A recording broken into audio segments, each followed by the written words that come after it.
Yes, asset prices have gone up, but that's not because of money printing. That's not because of the Fed directly injecting these reserves into the system. Instead, we've had a monetary breakdown that has been proven to be durable and even permanent. The 2008 crisis was not a one-off event. It represented a paradigm shift in the inner workings of that Eurodollar system. And no matter what the Federal Reserve tries, it can't get the horses back in the barn again. So quantitative easing, again, is an external attempt at trying to influence behavior. That it's not a behavioral problem. Do you also feel that it has become more difficult to get loans? Doesn't it seem that money is becoming rare? Why is this the case that banks don't want to offer money which they earlier did so easily? Well, the answer is simple. The monetary system is about to collapse soon because the Fed didn't care earlier. And when financial institutions know that a breakdown will happen at any time, they don't want their money to be in the hands of borrowers. That's because there will be no money to be paid back. Try to think about what paper currency really is. It's just a piece of paper that says the government would give you back assets equal to the amount written on the banknote.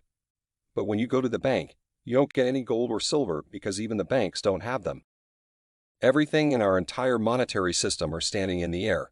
And according to Jeffrey Snider, the chief strategist at Atlas Financials, portfolio manager, global monetary system researcher, especially of Eurodollar and analysts, the monetary breakdown is just in its making. What does it really mean? How would it impact everything and especially the common person? You need to know about this if you want to survive in these times. Therefore, in this video, we will tell you what Jeffrey Snider has to say about the breakdown of the monetary system. Let's get started. Every country has to ensure a monetary system that allows it to engage with other countries to trade. It's also set in place so the country's citizens have something they can use to buy and sell things. That's what we call a monetary system. However, when everything's set by the government and the central bank falls, we say there is a monetary breakdown. In other words, the assets and money the central banks create no longer work well with the current economic conditions. Here's a little reminder to like the video if you are loving it. And if you don't want to miss videos about the evolving economics and the financial order, subscribe to our channel. Let's continue now. We already know that the currencies are not backed up by any other precious and tangible assets like gold. Therefore, banks can print as much money as they want. And this money goes to other countries as well. And when debts in a country start to increase, treasury bonds are issued that can provide enough capital to cover the debts. When treasuries are issued, other countries get to know that these are reliable assets whose prices will go up. But why? Well, the entire integrity of a country depends upon them. In the case of the U.S. treasuries will never have their price go down because they are the treasuries of the world's biggest economy. That's why other countries start to accumulate these treasuries. In the case of the U.S., its treasuries already make up a major part of the foreign reserves of various countries. It's good that your treasuries are being bought and held. However, when more of this happens, this leads to a monetary breakdown. It works like this. Imagine a country produces an asset. Instead of keeping it itself, it sells it to other countries. However, this asset has to do directly with the country's economy. This asset says that it's a pledge for the country's debts. Now, when all of these assets are sold, and the country has nothing of the assets left, its economy is vulnerable. Not only are the treasuries in other countries' reserves, but the USD too, is in the pockets of countries other than the US. As you can tell, the US economy has become an entity that has been deprived of the USD in treasuries. The Fed didn't care how big a crisis could rise in the future when it was allowing the USD in treasuries to flee from the US. Now the US economy and the monetary system just lay on the brink of the fall. Listen to what Jeffrey Snider said. Is in a ledger money system, the keepers of the ledger are the money. That's the primary dealer bank, not the primary, the dealer banks. And these dealer banks don't have to be US banks. Now, there are distinctions, there are legal distinctions, but this, for example, a foreign parent bank may establish a US-based subsidiary for a variety of reasons, none of which necessarily have to do with being connected to the Federal Reserve. They want to do business in the US. And this has been going on for decades. And what happens is banks very early on realized that they could transfer money easily between subsidiary and parent. So there was a seamless integration between what we would think was a domestic US-based system, dollar system, and this external Eurodollar system. There really was, for a long time, no distinction whatsoever. Dollar business Dollars flowed from the US to outside the US. They even flowed from outside the US to the US. In fact, I think that's one of the underappreciated factors of the Eurodollar system is that the United States domestic credit system derived a substantial portion of all credit from the external Eurodollar market, Eurodollar system. So there really wasn't a meaningful distinction between domestic US dollar and offshore US dollar. There is just only Eurodollar and all these various connection points to it. They did break down. There was distinctions during these crises because it becomes more difficult as dealers have undergo balance sheet constraints that makes it more difficult for seamless integration. That's one of the central problems that led the Fed to say, we need to step in here. We need to try to step in here because this is way back in December of 2007. We said, we tried lowering interest rates. We tried encouraging people to go to the discount window, but we're still seeing all of these foreign banks and all of these foreign banks having problems in their US dollar funding markets. So let's try TAF auctions. Let's try dollar swaps to see if we can't get some kind of funding, some kind of discount window like mechanism open for the rest of the world. And of course, it didn't really work all that well because a couple months later, Bear Stearns failed. Then we get to the global financial crisis, the worst part of it, even though those dollar swap lines were open and active the entire time. So it's more complicated. And this goes back to what I said in the beginning, is that at every juncture, trying to research and understand the monetary system, what you find is that in the mainstream media and the way we're all taught is that this is really simple stuff. Money is very simple. The Fed takes care of things very easily. But at every step you learn things, and what you find out is that, oh, this is more complicated than you think. And then just when you think that you got that figured out, you think, oh, this is even more complicated than you think. And so that's kind of the progression that Federal Reserve officials have gone on ever since early 2007. They thought, well, we'll just lower some interest rates and that'll take care of everything. That didn't work. So they said, well, okay, now we got to get a little more complicated. So we'll try TAF auctions and overseas dollar swap. Well, that didn't work. Then they tried, well, okay, now we got to get into collateral because collateral seems to be a real issue here. So let's try the primary dealer credit facility. That didn't work. And then there was the money market fund bailout. There was it was just one thing after another, which just backs up the idea that the monetary system is incredibly more complicated than anybody's ever been taught to believe. And so that leads to all sorts of consequences, real world consequences, as well as consequences trying to understand what's going on here. But why has that happened? Why has not the Fed taken care of that?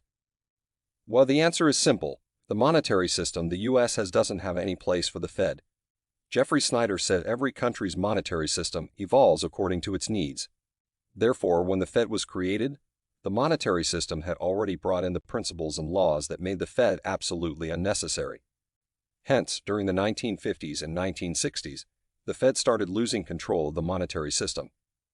Businesses and banks had introduced ways of transactions that made the Fed just an authority that would authorize anything they wanted to do. The Fed could not change what and how the transactions were being done.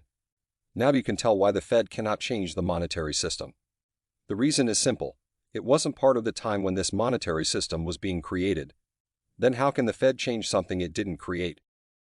The Fed can only try to influence the monetary system from the outside, which won't bring any fruitful results. As Jeffrey Snider said, it will only create problems, and this is what we are seeing now. Now, every time the Fed tries to change the monetary system, it does things that indirectly affect it to some extent. It's like trying thousands of keys to unlock a lock for which you don't have the key. You try every key. Somehow that lock gets loosened, but you cannot unlock it. Sometimes futile trying can make the lock even stronger. Ultimately, the lock will get stuck, and you won't be able to try again. The same is the case with the Fed. It tries to change the monetary system. However, a time will come when the Fed will find itself completely helpless. Now the asset prices like the U.S. Treasuries have gone up, but that's not because the Fed has done so. It's due to the breakdown of the monetary system. The prices are not rising because the Fed is printing money and injecting it into the system. Quantitative easing, or the buying back of government bonds and treasuries, has nothing to do with avoiding the monetary breakdown. Since the Fed cannot do anything to change the monetary system that is mismatched with the current economic conditions, this system will break soon. Jeffrey Snider said that we are on our way toward a monetary breakdown. Listen to what Jeffrey Snider said about that. And that's the real question here, right? When we're talking about the Federal Reserve, I mean, there's real two different issues here. The one is the monetary system itself, and when you realize what the monetary system is, and we can talk about that all you want, there really isn't a place for the Fed in it. That's really the central issue here, is that the monetary system evolved way back in the 50s, 60s, into the 70s without the Fed. So basically, the development of the euro-dollar market in the 1950s, I think that's when when eurodollars first started to appear. That was the beginning of the Fed's loss of control of the monetary system. Is that? Yeah, and they talked about it all the time. Like I said, when I go back to primary source material, before Volcker, you saw all sorts of discussions and papers and everything about what the hell's going on in the monetary system. You know, these monetary aggregates that we just came up with, like M1, they no longer work. There's a famous paper by Stephen Goldfeld from Princeton, The Case of the Missing Money, 1976, where he said, you know, we thought we had money figured out. What we found out is that it evolved on us. Banks evolved on us. And think about it again in the context of a reserveless virtual currency ledger system. In a ledger system, banks basically have free reign to innovate and invent new forms of money and transactions, which they did. They came up with all sorts of incredible, sometimes elegant, sometimes horrific ways of doing all sorts of financial transactions that have every bit the weight of of using money in a system. But as they did that, the Fed realized they lost control, which led to all sorts of problems with Volcker, which leads us to today. What does the Fed actually do? Now, a central bank under the old Walter Bagehot doctrine is essentially about elasticity. And that's kind of what they try to say they do, but they realize we can't track the monetary system. We can't monitor it. We can't regulate it. So we're essentially stuck trying to do something from the outside. That's really nothing. That's really all interest rate targeting has been. First of all, it's an admission. We can't direct the money supply itself. So we're going to try to influence it by raising or lowering what we hope is a main monetary interest rate federal funds. So that's even from that perspective, they're trying to influence elasticity from the outside. And just nothing more than realizing that, you can see, well, that might not be as easy as you think it is. And as you just said, Dimitri, the issue with the transmission mechanism is exactly that. When you're stuck from the outside looking in, and at best you're trying to influence behavior of the system from an external posture, you can have all sorts of problems with transmission because you're not inside the system. You don't really know what's going on, and you can't directly influence how money behaves. You're hoping, as Greenspan did throughout the 1990s, and if you read any of his speeches, including the famous irrational exuberance speech, what he said was, he wasn't saying the stocks were in a bubble. What he said was, we can't track the monetary system, so we wouldn't even know if stocks were.